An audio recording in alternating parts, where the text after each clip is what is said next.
Il était une fois, dans un village prospère, un homme appelé Sori, un homme d'une richesse et d'une réputation enviée dans son village, menait une vie simple mais comblée auprès de sa première épouse et de leur unique fille, Fatime. Dès sa naissance, Fatime avait illuminé leur foyer d'une joie inégalée. Elle possédait une beauté singulière, avec des traits fins, un regard profond et doux, et une grâce naturelle qui captivait ceux qui la rencontraient. Elle était douce et réservée, une jeune fille obéissante qui s'attachait tendrement à ses parents.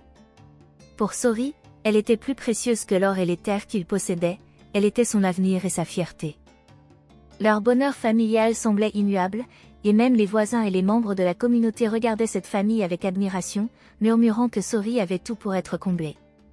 Fatime était également chérie par sa grand-mère, Nana Mado, une femme de grande sagesse qui vivait avec eux. Cette grand-mère, aimante et respectée, consacrait une attention particulière à sa petite fille. Elle voyait en Fatime une extension de son propre esprit, une partie d'elle-même qu'elle voulait voir s'épanouir malgré les aléas de la vie. Nana Mado passait des heures à transmettre à Fatime des contes anciens, des chants traditionnels et des prières protectrices. Dans son esprit, elle espérait que Fatime, avec sa beauté et son intelligence, deviendrait une femme forte et résiliente. L'amour entre Nana Mado et Fatime ne faisait qu'ajouter à l'harmonie du foyer, une harmonie que même la mort semblait hésiter à perturber.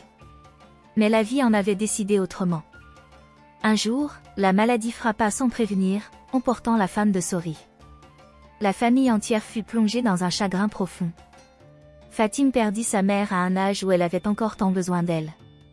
Pour Sori, c'était une blessure béante qu'il ne pouvait combler, une absence qui changea son foyer. Nana Mado, de son côté, dut redoubler de force pour soutenir Fatime, qui n'était qu'une enfant. Elle l'entoura de son amour et fit tout pour combler le vide laissé par cette perte dévastatrice. 2 ans s'écoulèrent dans cette atmosphère de deuil et de résilience. Sori, bien que toujours peiné par la perte de sa première épouse, sentit qu'il était temps pour lui de retrouver une compagne. La solitude lui pesait, et il se persuada que ce serait aussi un bien pour Fatime, qui méritait de retrouver un environnement familial équilibré. Ainsi, il épousa une femme nommée Aminata, attirée par sa beauté et ses manières raffinées. Aminata, d'une apparence élégante et d'un charisme certain, semblait la candidate idéale pour raviver la vie dans sa demeure. Sori la présenta à sa mère et à sa fille avec l'espoir que son foyer retrouverait peu à peu une harmonie perdue. Cependant, dès les premières semaines de vie commune, une tension invisible s'installa entre Aminata, Fatime et la grand-mère. Aminata, bien qu'avenante en public, cachait une jalousie qui ne tarderait pas à se révéler. Elle observait l'attachement entre Sori et sa fille avec un œil méfiant. Chaque geste affectueux de Sori envers Fatime éveillait en elle un sentiment de rivalité et d'injustice.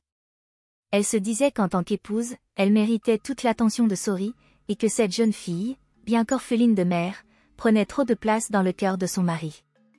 La situation s'aggrava davantage lorsqu'Aminata se rendit compte de l'influence que Nana Mado exerçait au sein de la maison.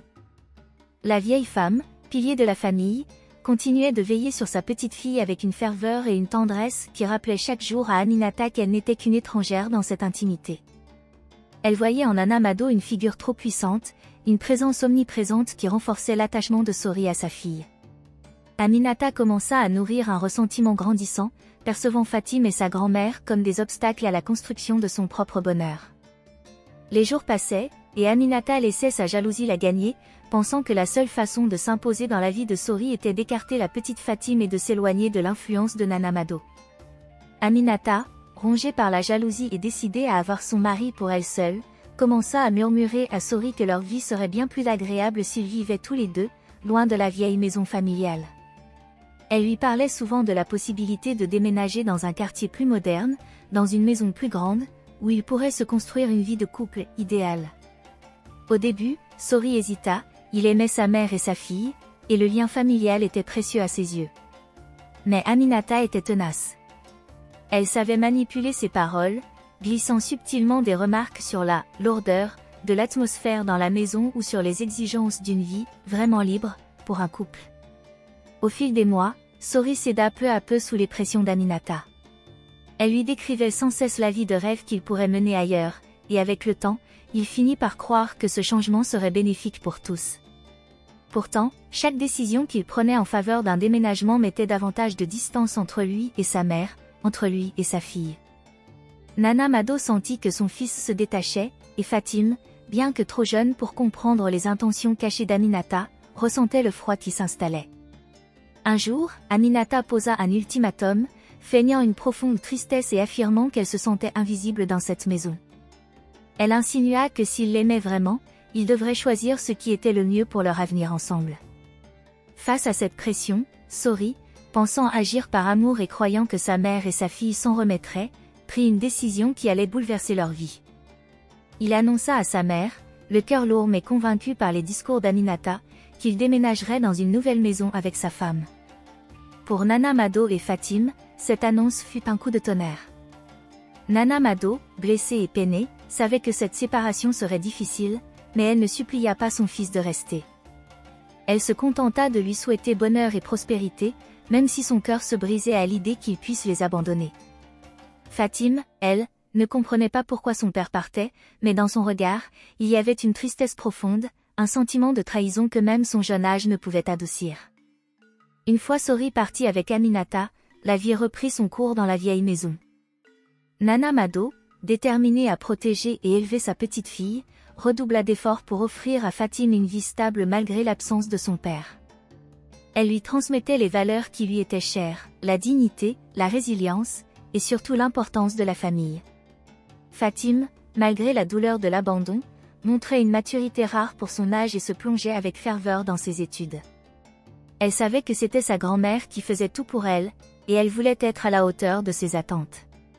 Au fil des ans, la relation entre Nana Mado et Fatim se renforça, presque comme un pacte silencieux entre elles deux.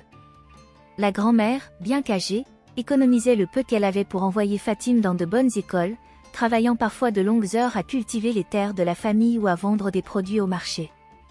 Le village tout entier voyait cette femme courageuse et sa petite fille intelligente qui grandissait en beauté et en sagesse.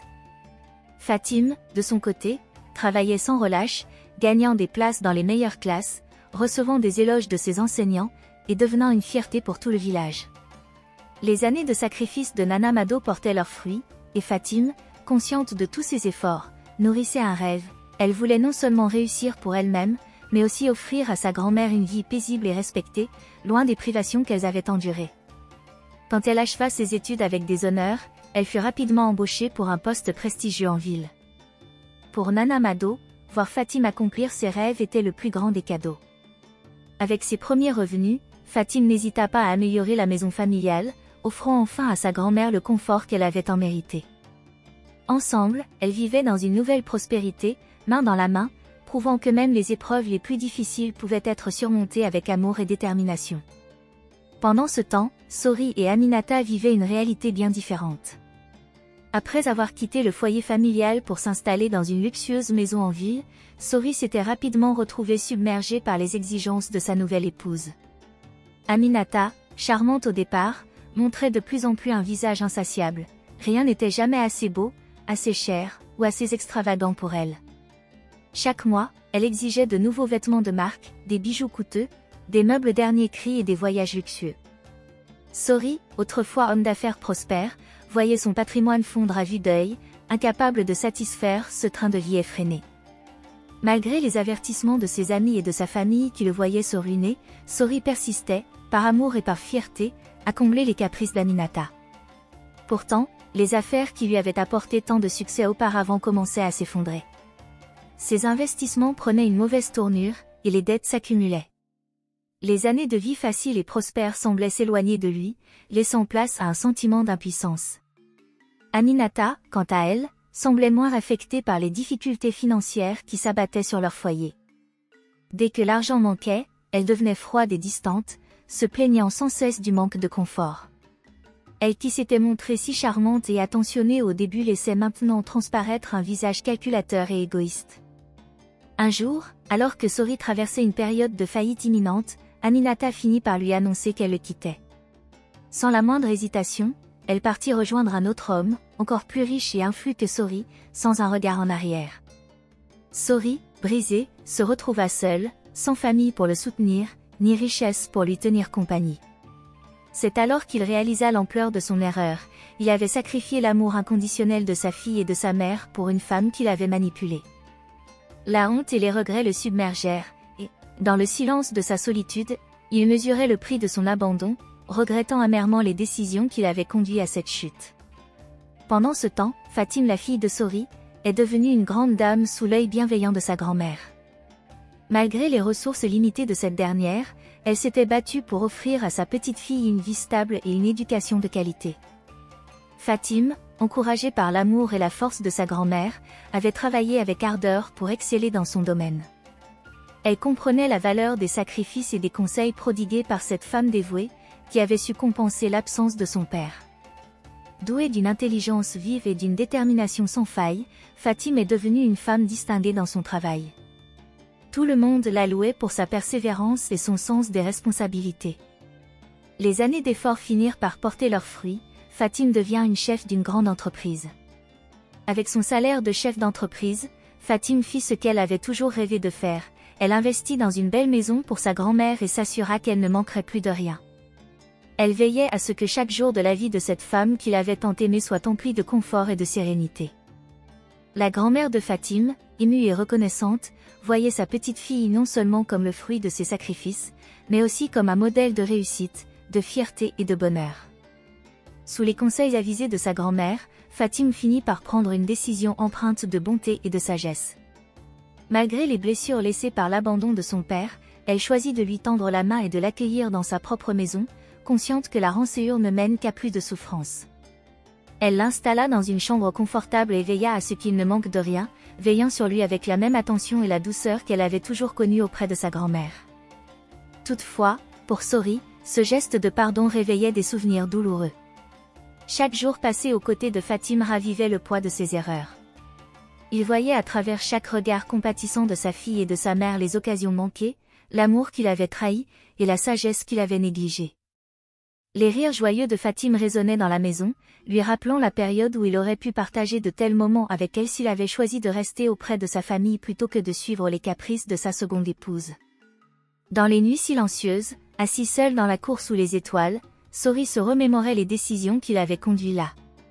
Ses remords étaient tels qu'il ne pouvait parfois soutenir le regard de Fatime, ressentant une honte profonde d'avoir négligé son propre sang pour des illusions de grandeur.